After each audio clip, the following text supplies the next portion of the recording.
kailangan mo para layuan mo ang anak ko? Excuse me?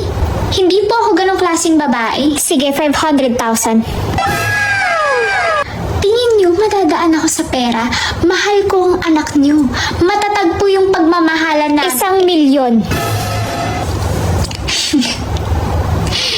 Hindi niyo ho ako mabubulan. 2,000,000. Okay, well, 3 years pa lang naman kami magkakilala. Hindi ko pa siya ganon kakilala. 4,000,000 pesos. Actually, mukhang hindi naman talaga kami bagay. May mga red flags din ako and all that. 5,000,000. You're a good mom. I know you're only doing your best. 7,000,000 for your son. pesos. So, bank transfer na lang po. No? Kung mahal mo ko, may intindihan mo ko. So pati pagmamahal ko kay gustunin mo? Wow!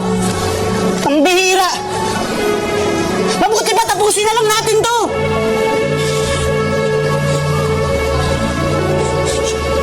Yun ba yung gusto mo?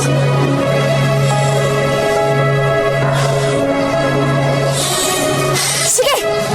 Sige, mag-break na lang tayo! Fine! Giwalay tayo! O, sige! Pero itong tatandaan mo, hindi ako bumabalik sa mga ex ko! Gusto mo ng real talk? Real talk, ha? Pagod na akong intindihin ka! Ako rin, pagod na rin ako. Pagod na ako sumunod sa lahat ng gusto mo. Sa pagbabawal mo, sa pagbabantay mo, sa pagiging demanding mo. Ira, may sarili rin akong buhay. May mga gusto kong gawin na hindi ko magawa dahil ayaw mo. Nakakasakal na. Sana pala sinabi mo! Para hindi na tayo umabot sa ganito! Hindi ko nga masabi sa'yo dahil alam kong ganyan yung magiging reaction mo. Pero Ira, hindi ko ba talaga nasabi sa'yo? O hindi mo lang ako iniintindi? Hindi kita iniintindi? Ako pa? Ako pa hindi nakakaintindi? Ako pa yung masama? Ako pa yung mali? Oh, hindi ako na ulit! Kasalanan ko na ulit! Kasalanan ko nagisunod-sunuran ako sa'yo! Kasalanan ko nagpasakal ako sa'yo! Kung mahal mo ko, may intindihan mo ko. Ay, Pogi.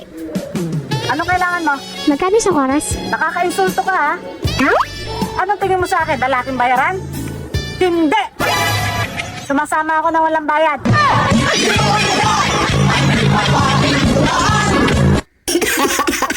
Focus. Do you suffer from depression and anxiety? Yes.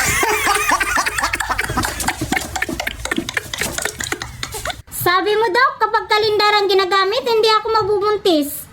Bakit nabuntis ako? Paano mo ba kasi ginamit ang kalendar? Ay, Dok, yan ang ginamit kong pangsapin.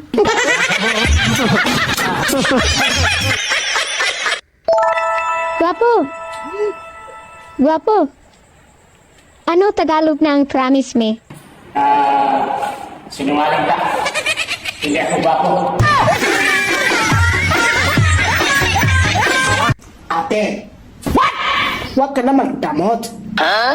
Patikim naman yan.